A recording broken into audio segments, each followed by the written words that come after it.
Good morning, everyone. It's time for episode 2 of our English channel. Today, I've got a really exciting topic to share with you. Did you know that during the summer holiday, some of our students traveled to Canada? Before the trip, I asked the students to record some videos while they were there. Ella's son from class 4A has graciously recorded an excellent vlog to share with the class. Let's take a look.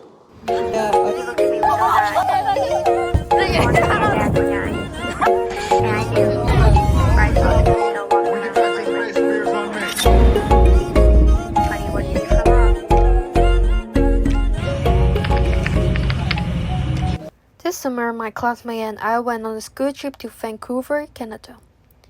I remember feeling excited about the trip, but as it was my first time in North America, I was also a bit nervous. We left Hong Kong on a long flight across the world, but thankfully, we had some delicious food on the plane.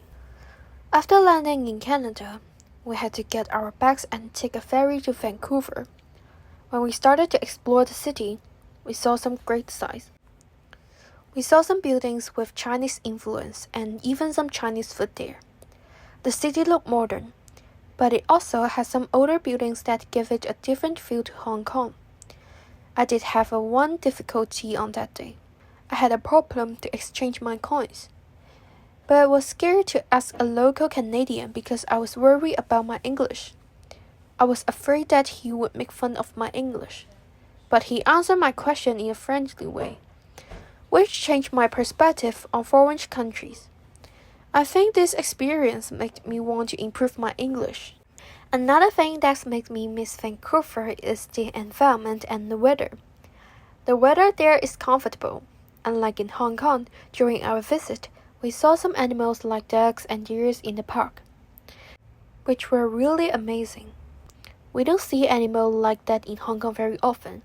I also really enjoyed the green open spaces and parks that we saw too. It felt like a more relaxed environment than Hong Kong, which is full of skyscrapers. The third thing is the atmosphere. Upon visiting a foreign country, I noticed that people enjoy a more relaxed environment. Hong Kong is always moving and always busy. However, while we were in Vancouver, we had a chance to sit on the grass to relax, to experience some music in the park, and to really experience life in the city. We got to meet some local Canadians and even saw a local musician with an audience who were living in the moment. This trip not only improved my English skills and deepened my understanding of their culture, but it also taught me to be independent. I encountered many unexpected challenges during the trip. And since my family was not around to help, I had to resolve these difficulties on my own. I'm very happy that I went on this school trip to Canada. I created many wonderful memories with my classmates, and if I had a chance to go on this trip again, I would definitely say yes.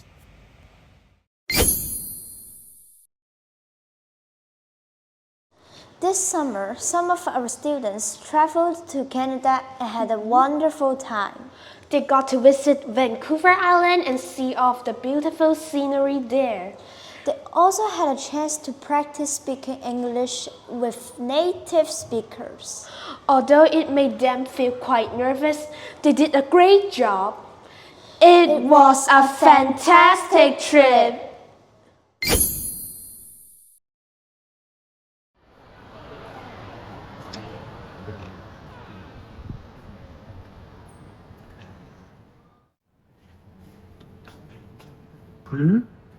This page looks very familiar.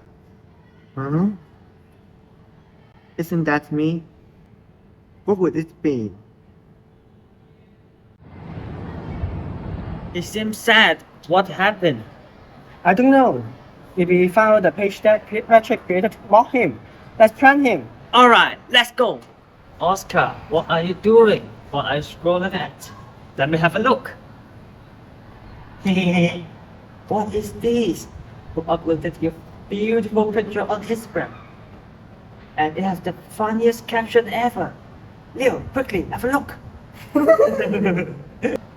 Who took this amazing photo of you? Is he a genius? And look at the caption.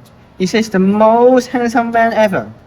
Handsome enough that I don't want to see it again. There are 500 likes too. Look, he's making sad face again. I wonder if he's faking it.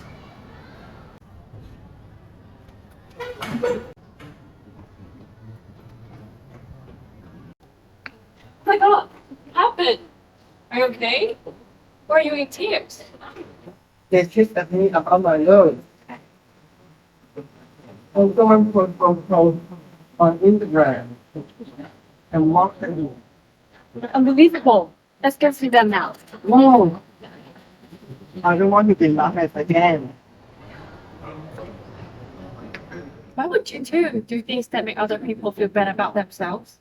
Hey, we didn't create a page. Bill and I was just laughing at the post. Does it matter?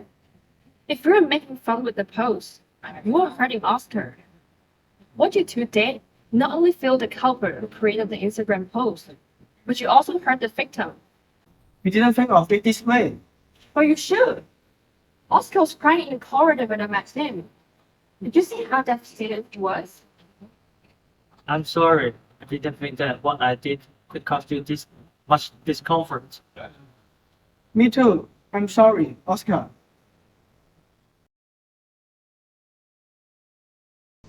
Bullying, as you can see, brings immeasurable damage to the victim. There are actually different types of bullying. No matter if the incident is a one-off or they are a repeated series of events, they can be considered as bullying. Let's review them together. Bullying can either be intentional or unintentional. There are physical, verbal, social, sexual bullying, and cyberbullying. Physical bullying, as the name suggests, involves physical touch include pushing, hitting, or any physical forms of activities that harm others or make them feel discomfort. For verbal bullying, calling someone names such as ugly face or any derogatory terms that cause discomfort to others is considered verbal bullying. Circle, your turn. Cyberbullying is on the rise nowadays. Posting contents on social media platforms that are intended to harm someone is considered as cyberbullying. Other example includes posting untrue comments. Social bullying refers to an intended isolation of someone in his social circle. If I'm forced to have no friends, it is a sad business. I couldn't imagine how I would have been if I was isolated. Liam and Leo, what influence may bullying have on victims? The influences are tremendous. First off, it is the emotional distress. Victims may develop mental illnesses. Other than emotional distress, the victims could also be socially isolated. Moreover, bullying increases the chance of self-harm. We certainly wouldn't want to see our friends and schoolmates hurt themselves. When a person is bullied, he could lose a sense of trust in others. All of the above-mentioned negative influences could be a long-term effect as the inflicted wound takes time to mend. If you were a victim of bullying, what can you do, Oscar? You should note down the details of the incidents. Keeping a detailed record of the incidents may help you bring the bully to justice. Certainly true. After documenting the details of the incident, you could always seek help from a trusted companion. I would suggest talking to a teacher, a social worker, or a guardian. They are adults and they know best how to handle these situations. An important thing to note is that you should avoid retaliation. Retaliation could only make the situation worse. Finally, when confronting a bully, you could be assertive, state that you are not pleased and comfortable with what he says or does. If the situation escalates, seek help immediately. I think that's a wrap for our sharing today. Bullying can happen in the most unexpected situation. However, if we keep an eye out, maybe we could effectively prevent it from happening. Lastly, let's create a bullying-free environment together. Thank you.